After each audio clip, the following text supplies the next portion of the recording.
Assalamu alaikum wa rahmatullah. Hope everyone is doing well.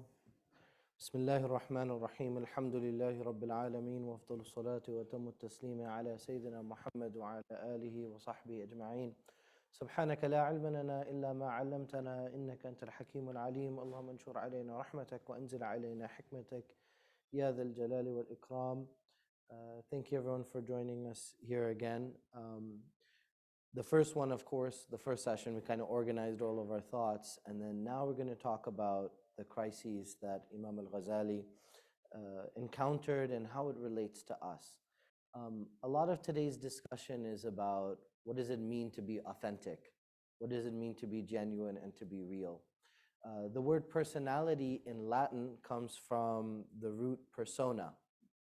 Anybody knows what persona means? It's not like a Latin class, but in case anybody knows. If you guys went to fancy boarding schools, you'll know. Character, identity. See, those are all positive traits, like character. So that's like a good thing, having good character. Identity, that's like sense of self. So that also connects persona. Then you would think it means like being your true self, like who you identify it. But it doesn't mean those things, although those are good guesses. It's quite the opposite, actually. The word persona means mask. So this kind of ties in really well to the Islamic spirituality framework, because the modern framework for spirituality is the idea of finding the self, right? And in finding yourself, so then you're going to be your genuine and authentic and true self. So that journey of self-exploration is kind of the vehicle in order to get there. But in the Islamic way of thinking framework, it's actually our personality, our persona is only the exterior. This is the veneer. This is the part that everybody gets to see. That's the exterior. And in reality, the exterior of the person is hiding who the person is behind the mask. Right? And so spirituality is about getting behind the mask and trying to look inward as to really paying attention to what is outward. So that's really just to frame our discussion today is going to be about that. As we know, Imam al-Ghazali, in my view, is the single most influential Islamic thinker. And as we mentioned, there have been lots of other thinkers, a lot of other great scholars in his time, after his time, before his time. But in terms of defending orthodoxy and orthodox mainstream theology, he is the most famous, and that's why he's called Hujjatul Islam. He is considered the proof of Islam because he spent his entire life on this quest for the truth. We talked last time about the story about him getting robbed, right? And so a lot of us, when negative things happen, we think like, oh, that must be a sign that this isn't what I should do. But what was his reaction? Where the bandits, they tried to like steal all of his books. And so people would view that as like a sign, like, oh, now what am I going to do? And how did he view it? It's quite the opposite, right? So now the bandit is telling him, and he's a thief, he hasn't studied anything, barely knows how to read. And he's like, well, you can't know much if all I had to do was take your books away. Like, that means that your knowledge is in the books and not in your mind, right? But that actually was the cause for him acquiring great knowledge. And that's why he's known as the Mujaddid of the 11th century. As we mentioned, the essence and the core of the Ihya, and what we're going to be talking about for the next 2 Sundays, is that at the essence of every belief and every practice, there's a spiritual purpose. Whether it's zakah or hajj or salah or seeking knowledge, there is a spiritual refinement. There's an aspect of tazkiyah, of purification of the heart, of transformation that is at the core of every single thing.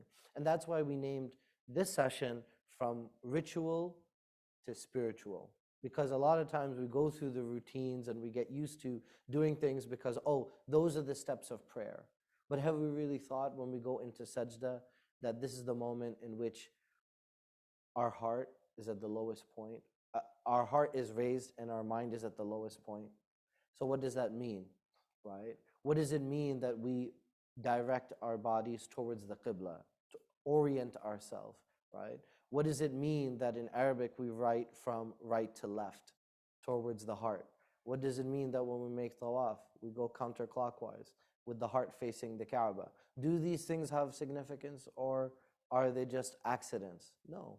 The idea is that there's a spiritual meaning behind all of these. So of course, there's the ritual, which is important. وَمَنْ يُعَظِّمْ شَعَائِرَ اللَّهِ فَإِنَّهَا مِنْ تَقْوَى الْقُلُوبِ. Whoever magnifies, whoever glorifies, whoever gives import to the sha'air Allah, the symbols of Allah, that is an expression of the taqwa of the heart, right? So that's God consciousness. But if you are reflecting on the deeper meaning and deeper significance, then it's not information, it's transformation. We talked about the two crises. The first one, which we're going to conclude on today, is the crisis of cynicism, of skepticism. He's in a period in which there's a batiniya threat, where people, they said, well, we need certainty. So here we have an infallible Imam who's going to speak on behalf of the truth, and he speaks with authority, and you should just follow it. And then on the other side, you have the philosophers, you have ilmul kalam, you have al-mutakallimun, right, the theologians, and they're responding, but they're using the toolkit of Greek philosophy. And then you have the Sufis, and they're talking about spiritual ecstasy, they're talking about experiential knowledge, they're talking about divine witnessing, mushahada. So he's trying to reconcile all of this. Well, where do I find, I mean, the Sufi path seems very subjective. It's like, well, this is just dhawq. This is something that you just taste and you feel, but you can describe it. So he's like, well, I can't, my mind doesn't accept that, right? The batiniya threat that you should just follow somebody blindly, well, his mind doesn't accept that either. When he looked at philosophy, that also had its issues, which we'll talk about. Then the second crisis, which we're going to begin our discussion, we're going to begin that conversation today. We're going to conclude that tomorrow, next week, inshallah. That is the most important topic for this session, for the Sunday program, which is the crisis of the spirit, of motivation. What is it that moves the believer? What is it that excites the passions of the believer? What is it that makes you real and genuine? What is it that brings out sincerity? And this is very salient coming from somebody who was arguably the greatest scholar in his time period, right? And so, and of course, he attained all the accolades that a person could aspire to in that period, and yet he felt a feeling of hollowness. And many of us might relate to his feelings, where we also experience that feeling of hollowness, that we aren't finding meaning in our religiosity. So now we're going to talk a little bit about what does it mean to follow the deen, and what does it mean to have tadayyun, right? So tadayyun is like religiosity. And sometimes if religion becomes very mechanical, especially when it becomes defined by others and how others perceive you, then it actually is devoid of meaning. And that's really what his book is about. This is the book Al-Munqidh min al-Dalala. It's 80 pages. It's a very short book. This is an autobiography that he authored. This is actually probably Dr. Tariq's favorite book. And I know that it had a big impact on his thinking and on his own life trajectory. And so, of course, if he joins us, we can also seek his input on that as well. The launching pad of this conversation is Imam al-Ghazali's search for certainty. Can we ascertain truth, right? And this is something which I think Muslims uniquely sought out. Because if you look at a lot of the other faiths, it was based on this concept of blind faith. But then when we examine the Quran, especially if we go in a deep reading, istiqra, if we read the Quran deeply and we ponder on it, then Allah says, أَفَلَا يَتَدَبَّرُونَ الْقُرْآنَ. Do they not deeply ponder into the meanings of the Quran? أَفَلَا يَعْقِلُونَ أَفَلَا تَعْقِلُونَ. Do they not engage their intellect? So Allah subhanahu wa ta'ala seemingly wants us to use our rationality based on the sense data inputs. Based on our perception of reality, we're supposed to synthesize certain conclusions, right? Allah subhanahu wa ta'ala describes the people, يَذْكُرُونَ اللَّهَ قِيَامًا. They engage in remembrance while standing, وَقُعُودًا, and while they are seated, وَعَلَى جُنُوبِهِمْ, and while they're on their sides, وَيَتَفَكَّرُونَ, and they reflect. فِي خَلْقِ السَّمَاوَاتِ وَالْأَرْضِ, in the creation of the heavens and the earth. مَا خَلَقْتَ هَذَا بَاطِلًا سُبْحَانَكَ. You surely could not have created all of this in vain. Subhanak, transcendent are you. You sublime are you. فَقِنَا عَذَابَ النَّارِ, so keep us safe from the hellfire. So it seems from our revelation, from our faith, that certainty is something that we should aspire to. But here we have a great scholar who's a master in religion. He's a faqih. He's teaching law to more than 300 students at the most prestigious university in his time. And he comes to the conclusion that the deeper knowledge of haqa'iq, of realities, is not going to be found in books alone, right? So it's not just in books, there's something experiential, but then it's not necessarily what the Sufis of his time were describing either. Now, he talked a little bit about the different types of knowledge, which we talked about quickly last time. The sensory knowledge, right? So the eyes, our perception, we see the day and the night. It's subjective, and it's also prone to error, because if you have fever and you ask somebody that has a fever, is it hot? Even if it's actually cold, what is the person going to say? They're going to subjectively say, well, I think it's hot. So they will be completely deluded into thinking that that is the actual reality. So sensory knowledge is subject to our own perception, right? Even though sight seems really, so sight, for example, it seems like the strongest, right? Because it's more detailed.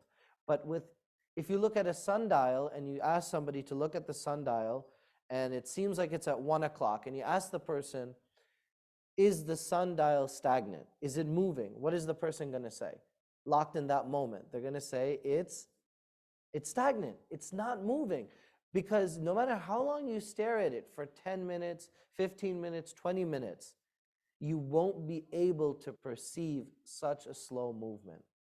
Because it's moving gradually in small distances, and the eyes cannot perceive such small differences. But in reality, if you were to leave and come back, you would see that the sundial is in a totally different perception. So sight has its limitations. Then he examines rational knowledge, mathematical knowledge that causes a person to question their a priori assumptions. But just as the sense is not infallible, the intellect can also be deluded, right?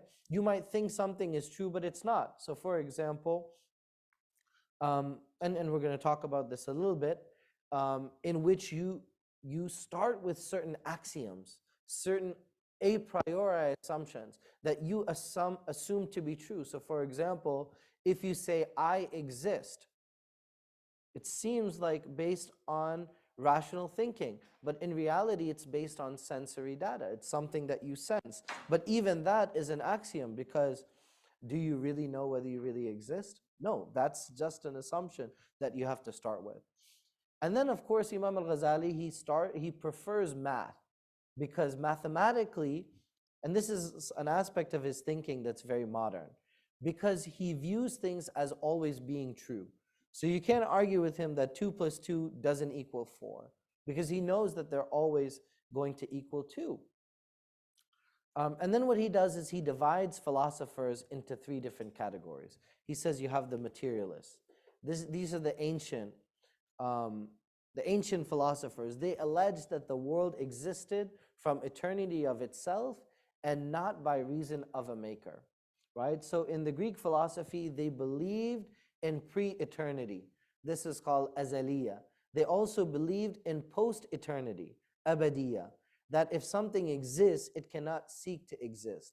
And if something exists, it has always existed, right? It's because the idea of creation, something existing from nothingness, is something that's foreign to Greek philosophy, right? So only the Muslims believe that Allah subhanahu wa ta'ala, that khalaqana min adam, He created us from nothingness, right? And everybody knows, when إِذَا أَرَادَ, if Allah wants to create something, He only says, you guys with me?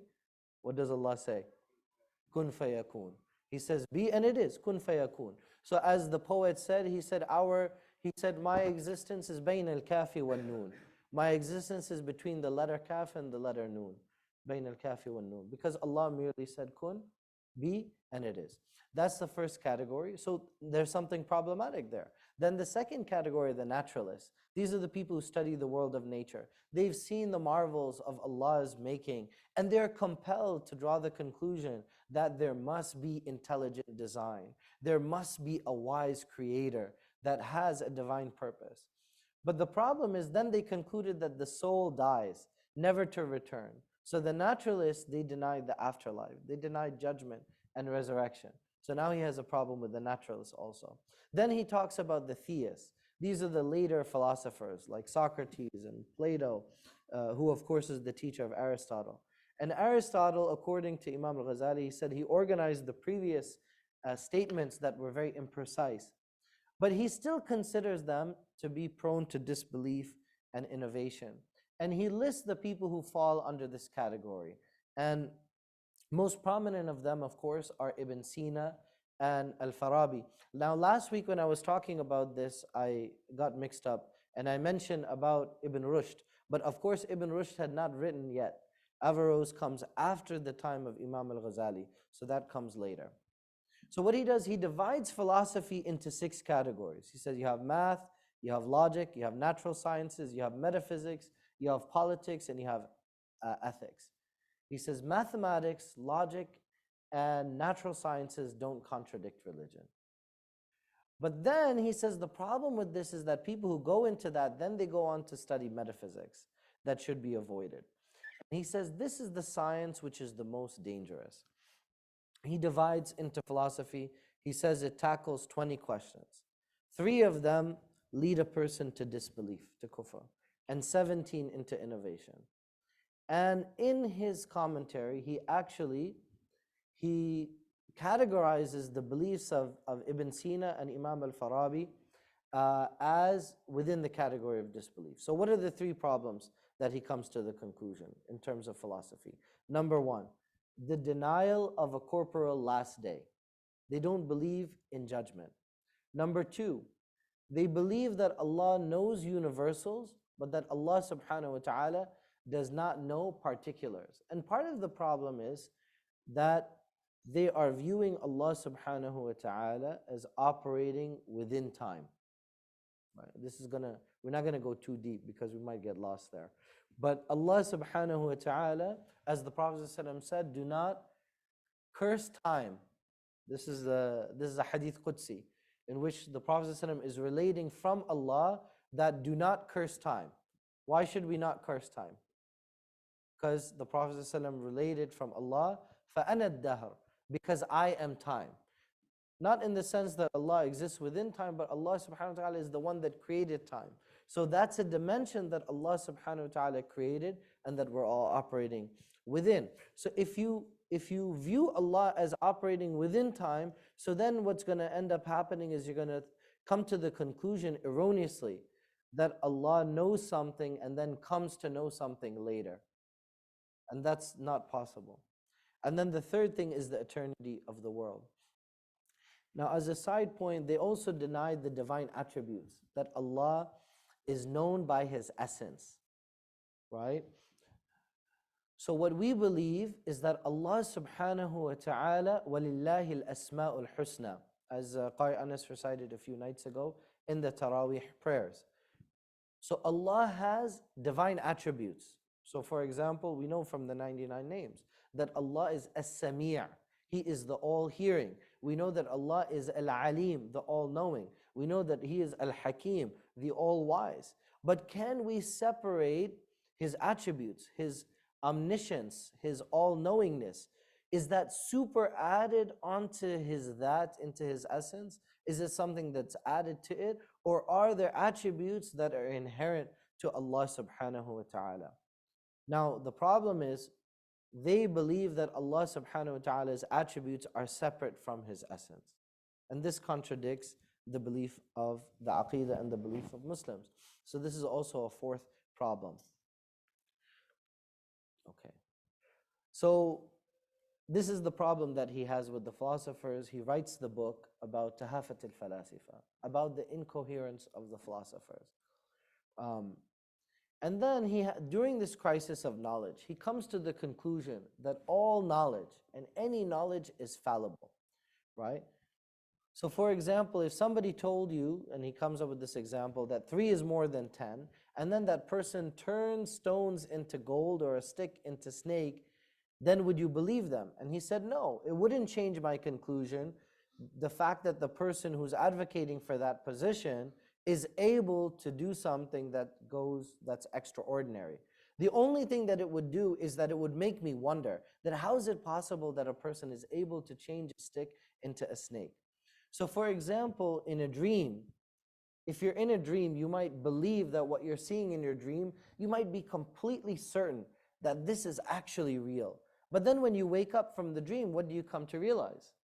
Then you come to realize that everything that you saw in the dream, that you had perceived as reality, that you took as an unquestionable fact, was in fact an illusion. And so then in that case, what proof can theology, can kalam, or philosophy give us to guarantee that our senses are not deceiving us? So here's what he says. He says, despite all of the knowledge that I had acquired, I still could not resolve this simple and fundamental problem. A battle was raging between my heart and my head. He says, I became physically ill. He says, it was a bewildering time. So here he has this crisis of cynicism. And now many of us, of course, many of us are like, well, that never bothered me. I just believed what I had inherited from my parents. And this is if someone's iman is satisfied, if your faith, if you're content in what you have received and what you have learned, then that's a good thing. If Allah subhanahu wa ta'ala has put that quietude in your heart and you're content with what you know, then that's a good thing. But because we don't want anyone to force doubt upon themselves. One of the attributes of the disbelievers, Allah says in the Quran, that فِي رَيْبِهِمْ يَتَرَدَّدُونَ, that they are doubtful as to their own doubt. Why? Because questioning is part of their ethos. And so the reason for seeking certitude is not to open up new doubt, but rather to close up and to remove doubt. And the doubt was because he started to question some pseudo-certitude, some things that had been passed on from generation to generation, some things that he was just told was part of the belief, and that now he realized that he had just passively accepted as truth. Whether it was coming from the theologians, or whether it was coming from the traditional knowledge he had acquired, or whether it was coming from the philosophers or the Sufis, he realized that these were just assumptions. And so he's in this period of sickness that lasts nearly 2 months. And he says, I became practically a skeptic, even though outwardly he wasn't. Outwardly, he's teaching classes and he's the scholar that everybody aspires to learn from. But in reality, inwardly, he's in a state of turmoil. And he said that he came to realize that he needed a spiritual reformation. He had to reconstitute his being. He had to be willing to sacrifice everything that he had gained, everything that he had, for the sake of, what's he seeking? For the sake of certitude. That's what he's seeking. And then after these 2 months, then he comes to a period of enlightenment, in which he says that Allah subhanahu wa ta'ala healed me. He restored me to health. Now this is interesting, because the crisis that he had was an intellectual crisis. He had a problem with the sensory data. He had a problem with his rationality. He had a problem with his mind. So one would easily draw the conclusion that his enlightenment would come from where? From his own mind. It would be, he had a crisis of his rationality, of his intellect, so you would think that the enlightenment would come from his mind, but now he talks about how Allah had healed me. He's talking about a restoration of the heart. So how does this come to play? He said that it happened through a light that Allah the Most High had cast. And that light is the key to the greater part of knowledge. Now this reminds me of the words of Imam Shafi'i. Because we know, and perhaps you've heard me say it before, Imam Shafi'i had a photogenic memory, but he wasn't born with it. He actually complained to his teacher that he wasn't able to memorize faster. And so he writes in his poetry, شَكَوْتُ إِلَى وَكِيعَ سُوءَ حِفْظِي, I complained to my teacher, Imam Waqi', that I had poor memory. فَأَرْشَدَنِي إِلَى تَرْكِ الْمَعَاصِي. And so his teacher, he employs him to leave off sin altogether. إِلَى تَرْكِ الْمَعَاصِي, not to sin at all, to not have any blemishes. وَقَالَ إِنَّ الْعِلْمَ لَنُورٌ. And he said that knowledge is light. That's the key thing. Knowledge is light. Knowledge is not information. Knowledge is light. وَلَا يُعْطَى عِلْمُ اللَّهِ لِعَاصِي. And the light, the knowledge of Allah is not given to a disobedient person. So what he realizes is that he has to be willing to put everything on the line. He has to be willing to give up something, to give up everything in order to receive that illumination. And that's a reframing of his mind, that what I'm seeking is something that takes hold in the heart. It's a knowledge, something which is cast directly from Allah subhanahu wa ta'ala and not necessarily distilled through the mind. That only happens if you have an open heart to Allah subhanahu wa ta'ala, as we would say, al-iqbal ala Allah. That being open to receiving that knowledge, that information, that light from Allah subhanahu wa ta'ala. And now this is very different. It might sound like this is, well, didn't he reject what the Sufis had said about mushahada, about divine witnessing, about experiencing some kind of spiritual ecstasy? Now he's talking about something different, even though it sounds similar. What Imam al-Ghazali is talking about is receiving enlightenment, which is something which takes place between the heart and the mind. And as some of the scholars have mentioned, this openness, iqbal ala Allah, it happens when the heart is in which kind of state? Because the heart is a vessel, right? And so there are periods of constriction. There are periods of qabd. Many of us have experienced that. And it might even happen in a worldly sense. There might be people that you encounter, there might be family relationships and other types of relationships in which you're not open to receiving that. Because emotionally, how are you? You're closed off. And some people are not only closed off to others, they are closed off to themselves. And when you're closed off to yourself, you're also closed off to Allah subhanahu wa ta'ala. So this is what we called qabd, when a person is closed off. And the opposite, if you want to receive that, especially tonight, for example, many of us will be here and listening to the beautiful recitation of Quran by Qari Anas. And one person might be standing in the prayer and their heart is in a state of bast, of openness. They're receiving the Quran and that person might not even know the meanings of the words, but they hear a few words here about the hellfire, about paradise. They hear some verses about the Messenger sallallahu alaihi wasallam. And as Allah describes them, that tafidu min ad-dam', that even their eyes will be overflowing with tears. Why? Because they're experiencing a connection, receiving the light of guidance from Allah subhanahu wa ta'ala. You know, people like all the Imams, it's not only me, all of the Imams we have experienced. We go a lot and we go to churches and synagogues and we meet public officials and gatherings of non-Muslims. And we have personally, all of us have witnessed people who are not Muslim who have heard the verses of the Quran recited for the first time. And we have seen people not shed a tear. We have witnessed people who have broken down in tears. I have personally met people who said, I don't know what you said. I don't know what it means. You could have been reading from the newspaper. I wouldn't have known. But you spoke to my heart.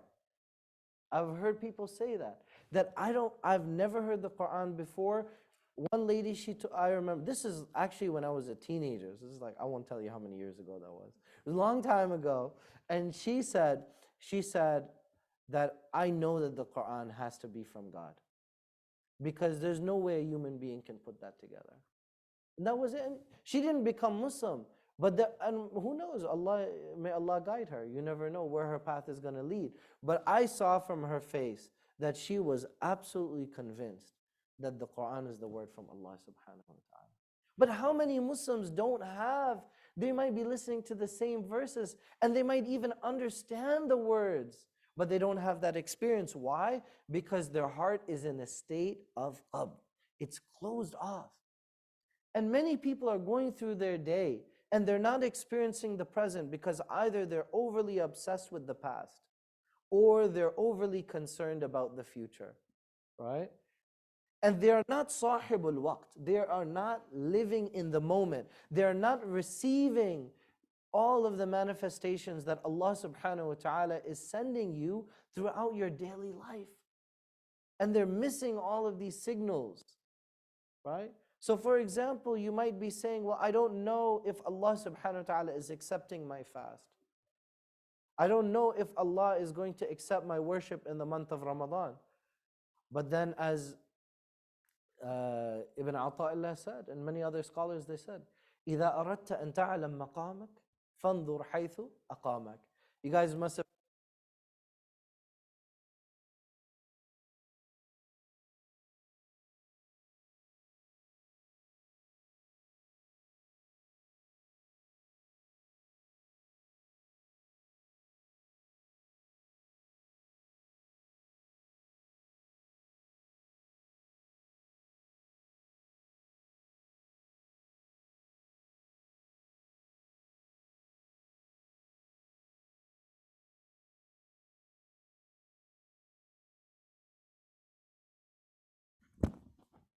Alhamdulillah. Batteries died, but our hearts are still alive. So that's what counts. Alhamdulillah. So going back to what we were saying, it's about being in a state of accepting the moment, and not constantly questioning that, am I good enough? Did I do enough? Am I worthy? Just look at where Allah placed you. Look at where everybody else in the society is. How many people are battling addiction? How many people have conflict and in their homes? How many people are suffering, even among Muslims? I mean, this is a reality for Muslims. We live in a time in which almost the majority of people are suffering from depression. And if you are one of those people that Allah subhanahu wa ta'ala has placed in that moment to really, like to be here, for example, that means something. So we get so used to interpreting grand episodes as having great meaning, but then we miss our daily situations that might even be more meaningful. That Allah subhanahu wa ta'ala, so for example, you get a phone call and an appointment gets canceled. And so we're like, now I'm gonna have to reschedule. But in the back of our mind, do we think of, that gives me an extra time to be with the kids? Like, maybe like, I'm exactly where I'm supposed to be, right? Oh, well, since I have this extra time, why don't I read an extra juz'ah?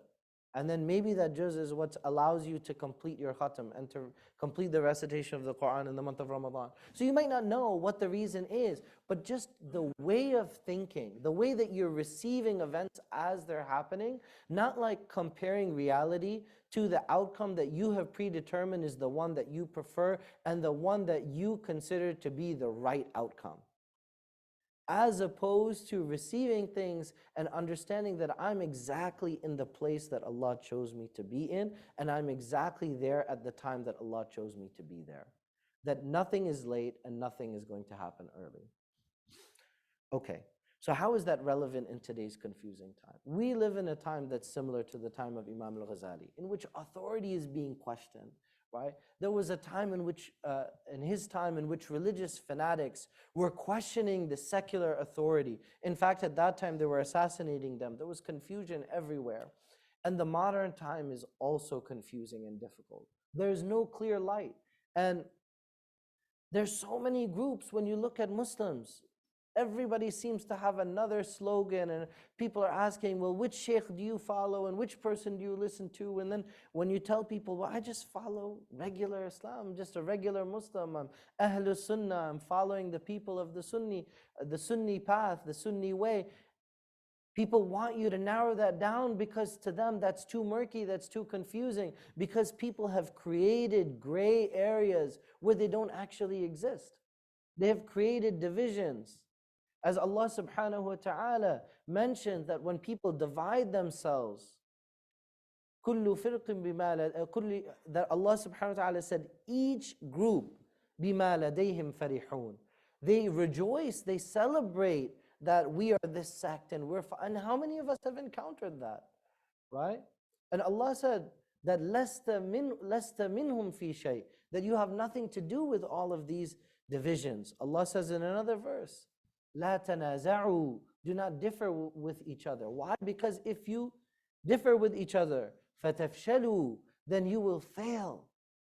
وَتَذْهَبَ رِيحُكُمْ. And this is the part I want to focus, that when you become divided, when you become caught up in the weeds, you know, people are so worried about like, where am I putting my foot in the salah? And where are we putting our hands? And how many inches is the beard? And what's the exact position of this and that? Why? Because these are the dhawahir, these are the things that we're able to perceive.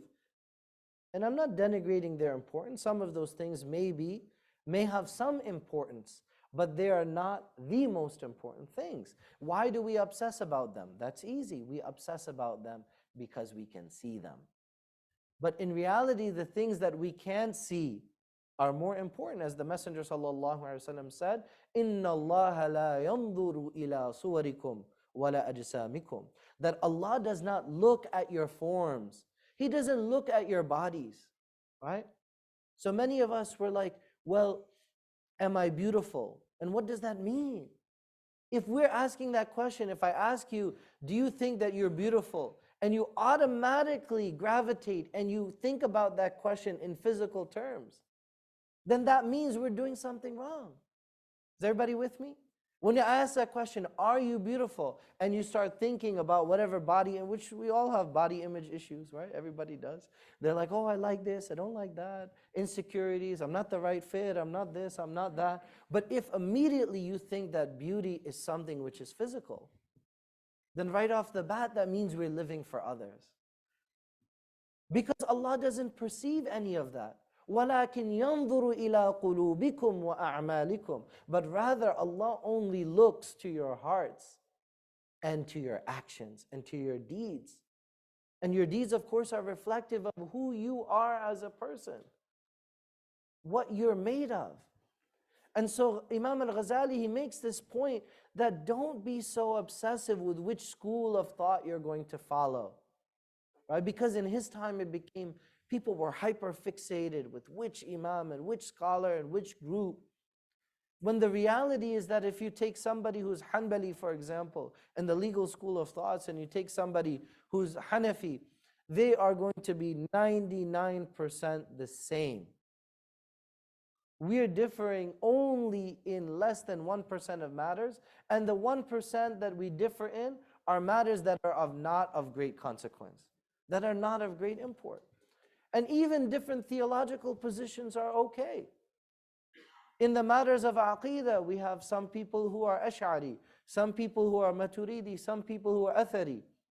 It's all fine as long as they are within the limits, right? If somebody's interested, Al-Aqidah Al-Tahawiyah, this is the benchmark. All of the Muslims, they can't agree on 99, a lot of other things, but everybody said, Imam Al-Tahawi, he got it right.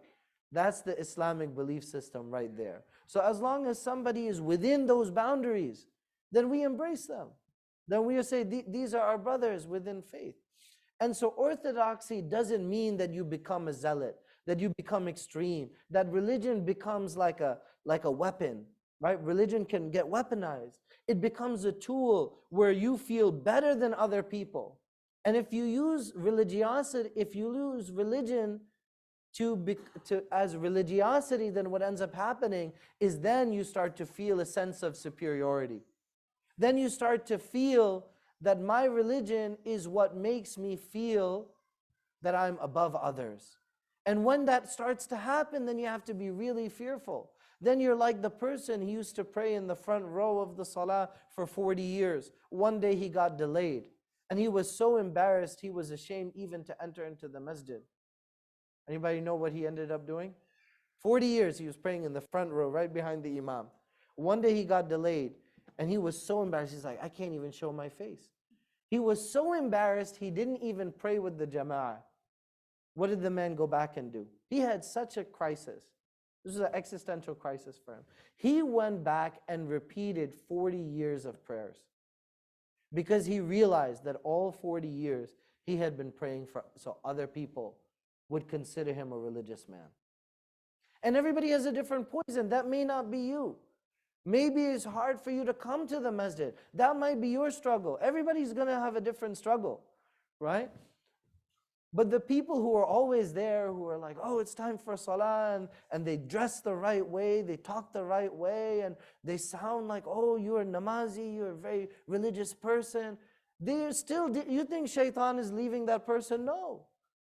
Shaitan doesn't leave anybody off the hook. So everybody's dealing with different, this is the talbis of Iblis. This is the trickery of shaitan. He's going to attack everybody according to their level. In the case of Imam al-Ghazali, it was fame. He was invited to meet Nizam al-Mulk. He's the chief wazir for Malik Shah, who is the Khalifa in Baghdad. And he joins the Nizamiya as the provost, as the dean. And he's preaching at these large gatherings. He's teaching these major texts, these deep, advanced texts. And what does he say? He said, it went to my head. This is a person with deep knowledge, the greatest scholar of his time. And he said, I started to think that things were right just because I said it. Right? This happens to a lot of influencers. They start posting on Instagram. Nowadays they're posting on TikTok too, right? They're all over the place. And they start to believe because, oh, 50,000 people liked it. It doesn't matter. There are a lot of videos out there with a lot of likes and they're wrong. I mean, I see recordings. A lot of people send me sometimes recitation of the Quran. And you see that it's been liked like 1 million times. And I'm like, that recitation is wrong. You should come to ICCP. We recite much better than that, right? But why? Because it sounded good, so people hit like. Now that's fine, but that doesn't make something true just because people like it. And so you have the best students that are traveling for thousands of miles. He's producing books that are affecting the trajectory of history.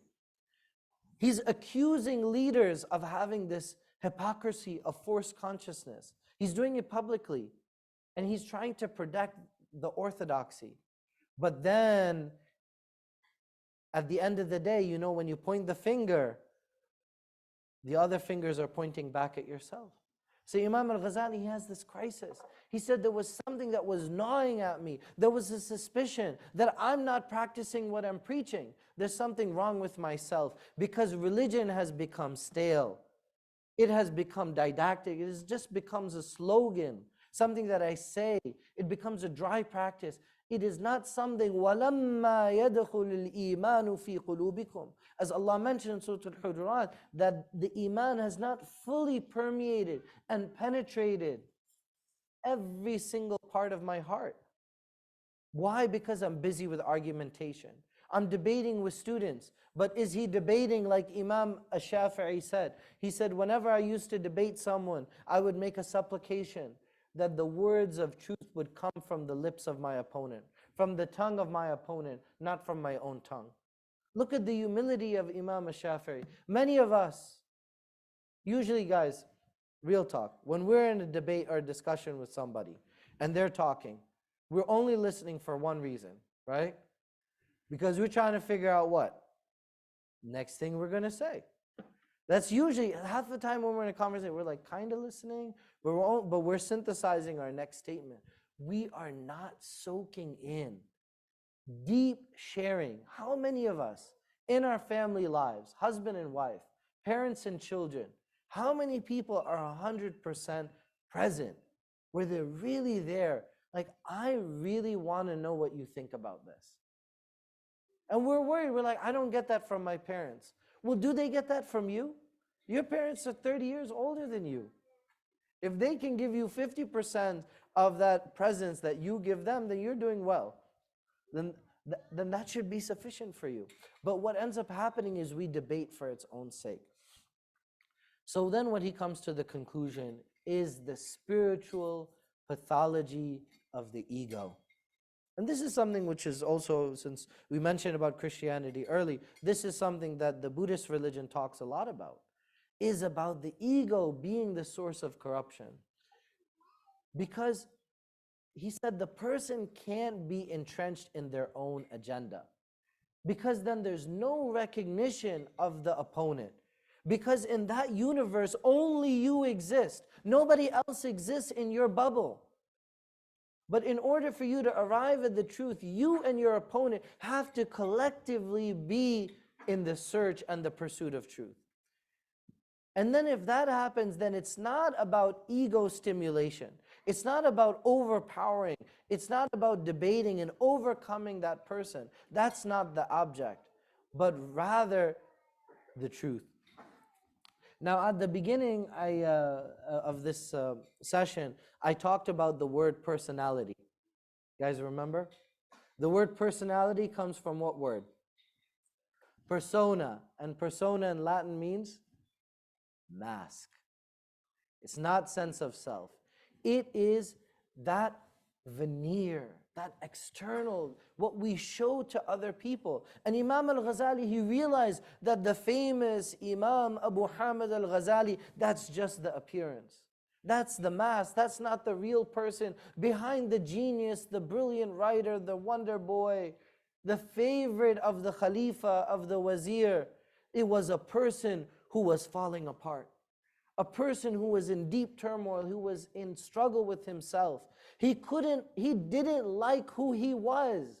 The reality of Imam al-Ghazali was that he hated himself because he realized that he was a fake, that he was a charlatan. And how many of us can relate to that? Because we're just going through the motions, but we're not actually being our true self. And what that means in the Islamic context is different from what you hear outside of these walls. From the Islamic concept, your true self is the realization of your ubudiyyah, of your servitude, your iftiqar ilallah, your being impoverished before Allah subhanahu wa ta'ala, your inkisar, you're coming to Allah subhanahu wa ta'ala in a state of imperfection, in a state of brokenness. Not having to fake an appearance that everything is perfect because you're trying to fit in and impress others, but because that is your true reality as Abdullah, as the servants of Allah subhanahu wa ta'ala. So he comes to the conclusion that all the intellectual knowledge is camouflage, ignorance. Why? Because he knows about fiqh, he knows about Quran, he knows about hadith, he knows about mustalahat, he knows about all of these topics, but he is ignorant about the most important thing. And what is that? What was Imam Abu Hamid al-Ghazali, what did he realize that he was ignorant about? There's two possible answers that are really the same. The knowledge of Allah, that's the second one, that's the higher one. Because the pursuit, our very existence, is about ma'rifatullah, is about knowing Allah subhanahu wa ta'ala. And the way that you come to know Allah subhanahu wa ta'ala is by knowing yourself. And so even though, because he had put up this beautiful veneer, because he had acquired all of that outward knowledge, he had actually become even more deficient in the inward knowledge. And the inward knowledge, knowing the self, is in reality, because what is the nafs? The more you investigate yourself, what do you come to the conclusion? That the nafs is? The nafs, so the nafs is not Allah, of course, but the nafs is from Allah. Let's go a little bit deeper. Let's figure this out together. What is the nafs? The nafs is? It's a shell. The nafs is hollow. The nafs is nothing. The nafs is empty. Why did Allah create us with a sense of hollowness? So a person might go through depression. Many of the people we have a large gathering. People are listening online. Many of us might be saying, I relate to that. That if things are going well, I feel happy. But even when things aren't going bad, I feel hollow. I feel a sense of deep sadness. I feel depression without a reason. And we might say, well, that seems unnatural. Something is wrong with me. But in the Islamic spirituality, we will say nothing is wrong with you. If you experience depression, why would we say nothing is wrong with you? Because the natural state of the human being is to seek meaning. Allah subhanahu wa ta'ala, فِطْرَةَ اللَّهِ الَّتِي فَطَرَ النَّاسَ عَلَيْهَا. Allah subhanahu wa ta'ala made us in a state of hollowness. So if you don't give it meaning, then the human being will feel disconnected. The only way in which the heart is satiated is when it is connected. And that's why you've heard me make the dua that Ya wasil al-munqati'een. Oh Allah, you are the one that joins the disconnected. Awsilna ilayk, connect us to you. And so Imam al-Ghazali, for 6 months, he goes through this depression in which he is between his worldly desires and longing for the eternal life. He takes one step forward. One day he takes a step backward. And he's feeling like my time is limited. He said, there's no guarantee of tomorrow because I'm a mortal person. How do I prepare for this journey? Now this is something that all Muslims can relate to. The Prophet ﷺ, he said, أَكْثِرُوا مِن ذِكْرِ هَازِمُ اللَّذَّاتِ. He said that increase your reflection and remembrance of the destroyer of all pleasures. What is the destroyer of all pleasure? This is an authentic hadith. What is the destroyer of all pleasures? We know this. Death. The Prophet ﷺ, he encouraged us to remember death. And it seems morbid for someone who's not Muslim. But brothers and sisters, when we reflect on death, then what do we appreciate? We appreciate life. If you come to terms with your mortality, then you come to utilize your life. As the Prophet ﷺ said, اغتنم بخمس قبل خمس. Take advantage of 5 matters before 5 other come to pass. One of the 5 categories, the last of the 5 that he said, وَحَيَاتِكَ قَبْلَ مَوْتِكَ. And your life before your death. So thinking about death is not to obsess about death. Because we believe death is the life of barzakh. It is another existence continuing, but it is a place in which there are no a'mal. We can't do any more deeds. So this crisis of the human condition is to realize your own mortality. Then Imam al-Ghazali, he says, God caused my tongue to dry up. So I was incapable of lecturing. My prominence was taken up. I was unable to speak. And he says there was a psychosomatic reality. He said my body started to be overcome by that disease. In today's word, we will call it depression. He suffered a loss of appetite, sleeping, seriously ill. He examined his own motives. And he concluded, and many of us will come to this conclusion, that I was not truly motivated by Allah.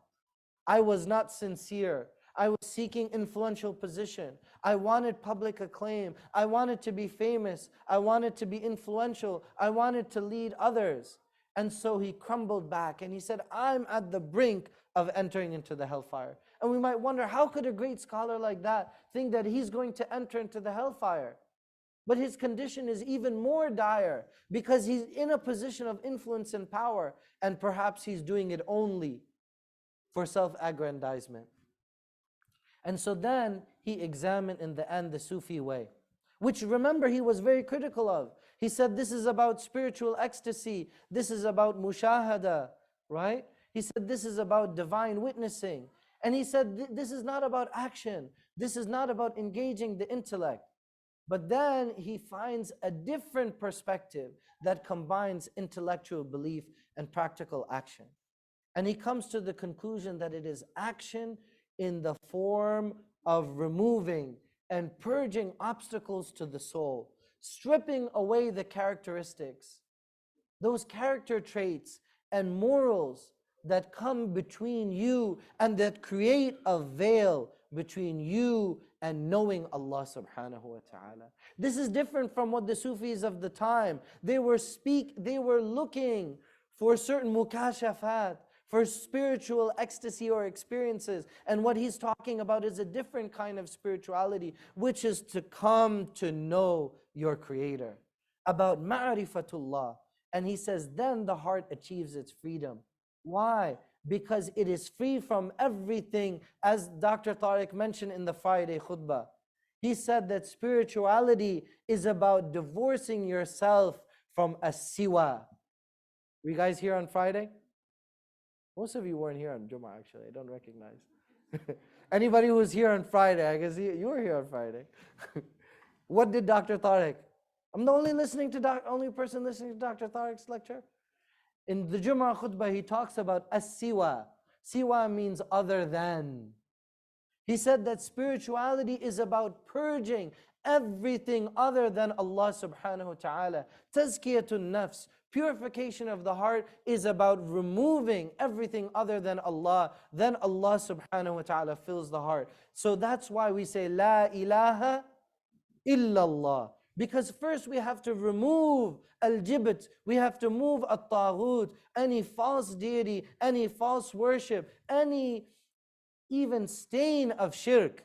And then what comes and fills the heart is the tawheed and the oneness of Allah subhanahu wa ta'ala. And then he says, that is when the experiential knowledge goes to there. And then he travels and he begins his journey to Allah subhanahu wa ta'ala. Next time that we meet, inshallah, we're going to talk about the knowledge of the self. This is the 4 categories. Number 2, knowledge of Allah, knowledge of God. 3, knowledge of the world. And number 4, knowledge of the future world. These are the categories described in Kimya as-Sa'ada. Inshallah, we'll conclude. The Prophet sallallahu alaihi wasallam, he said that afdalu dhikrin, the best of all dhikr, is La ilaha illallah Muhammadur Rasulullah. We said La ilaha illallah. So please join us, inshallah. If you prefer to say it silently, that's fine. Say it in your mind. As you know, most of the scholars, they all said that dhikr in a group setting is permissible. There were a few who said no. So if you prefer to do it silently, that's also fine. La ilaha illallah, la ilaha illallah, la ilaha illallah, la ilaha illallah, la ilaha illallah, la ilaha illallah, la ilaha illallah, la ilaha illallah, la ilaha illallah, la ilaha illallah, la ilaha illallah, la ilaha illallah, la ilaha illallah, la ilaha illallah, hasbi rabbi jallallah, ma fi qalbi ghayrullah, nur Muhammad sallallah, la ilaha illallah, hasbi rabbi jallallah, ما في قلبي غير الله نور محمد صلى الله لا إله إلا الله لا إله إلا الله لا إله إلا الله لا إله إلا الله لا إله إلا الله لا إله إلا الله إلا الله إلا الله إلا الله إلا الله إلا الله إلا الله لا إله إلا الله لا إله إلا الله لا إله إلا الله لا إله إلا الله لا إله إلا الله لا إله إلا الله. Allah subhanahu wa ta'ala mentions about those who seek forgiveness in the time of the rising of the sun and the setting of the sun. So this is the time also for istighfar. So please join me. The Prophet ﷺ, he used to ask Allah for forgiveness 100 times in a day. even though hypothetically if he were to sin, Allah subhanahu wa ta'ala had forgiven his past and future sins. Astaghfirullah, astaghfirullah, astaghfirullah, astaghfirullah, astaghfirullah, astaghfirullah, astaghfirullah, astaghfirullah, astaghfirullah, astaghfirullah, astaghfirullah. تبت إلى الله ونهيت قلبي عما سوى الله. أستغفر الله. تبت إلى الله ونهيت قلبي عما سوى الله. أستغفر الله. تبت إلى الله ونهيت قلبي عما سوى الله. أستغفر الله. أستغفر الله. أستغفر الله. أستغفر الله. أستغفر الله. أستغفر الله. أستغفر الله. أستغفر الله. May Allah subhanahu wa ta'ala accept all of our fasting, all of our good deeds. May Allah illuminate our heart with the nur of Iman and the nur of ma'rifatik, of coming to know you, Ya Akram al-Akrameen. We conclude with salawat on the Messenger sallallahu alayhi wa sallam and upon his family.